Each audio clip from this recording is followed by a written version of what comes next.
talagang yun lang talaga yung finocus ko. Regret,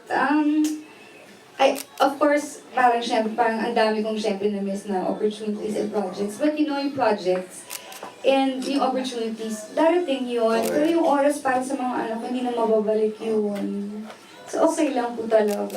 Walang regrets on the last 5 years. Kasi ang ganda pa ng movie na to, para for a comeback. Parang yung role pa, napaka-challenging. So talagang sabi ko, ay, talagang sobrang timing, good time. Perfect timing na Diyos. Okay. Si Mars has a question. Hi, Mars. Hello po. Hello, Sir Jay. Hi, Claudine, and congrats sa Thank you so big much. haul yesterday. Ay, thank you. You're welcome. You watched it?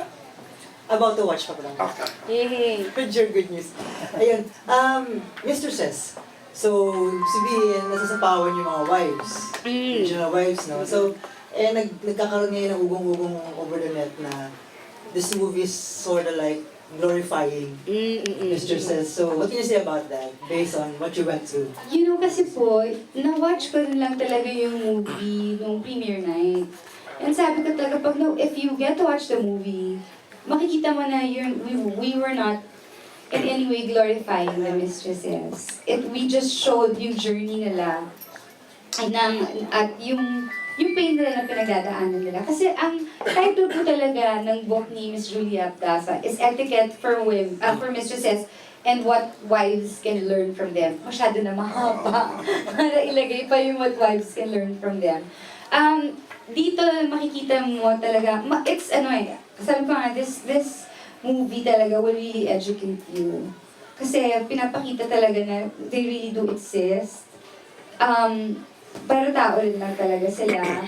And ang mapapromise lang na talaga namin after this movie, yung mga mistresses or yung mga napapasok pa lang sa ganong buhay, baka siguro 10 times mag-iisip kung talagang papasukin nila tong mundo na to. Kasi hindi madali.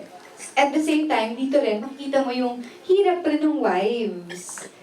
Oo. At yung mga lalaki, dapat panoorin rin nila. Kasi para malaman nila na, alam mo, kailangan mo talagang i-value kung anong meron ka. Kasi pwedeng mawala anytime.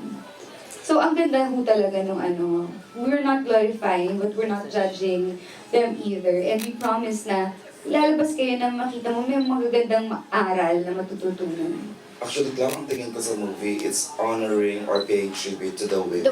Yes, to the women. Sobra, hindi Yes. mo...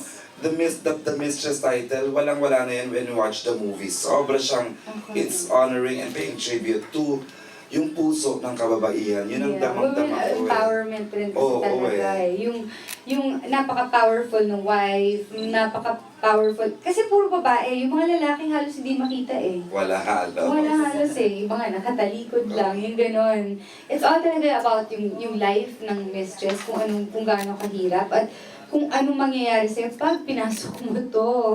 Nakakatakot rin. At may puso palang involved sa pagantong relasyon. Yes. So, Hindi siya basta-basta lang. I gave too much spoiler na yata. Okay, more questions na Miss Lisa.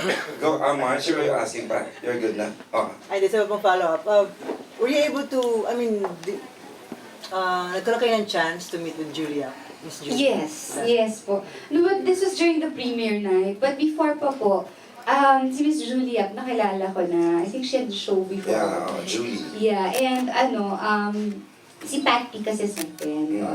So talagang sinabi ko talaga, alam mo kasi, mahilig ako magbasa ng mga libro. So, I think it was, 18 years ago, I already had the book.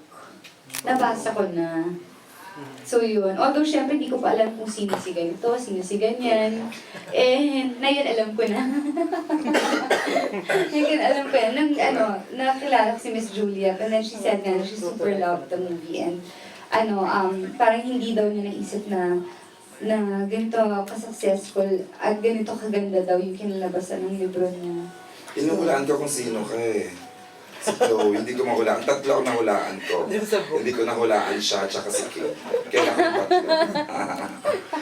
Okay, more questions. Go ahead. Nahulaan. Hindi mo nahulaan talaga. Hi, good afternoon. Good afternoon. Hi, good Hi, good Hi, good afternoon. afternoon. I'm Ross from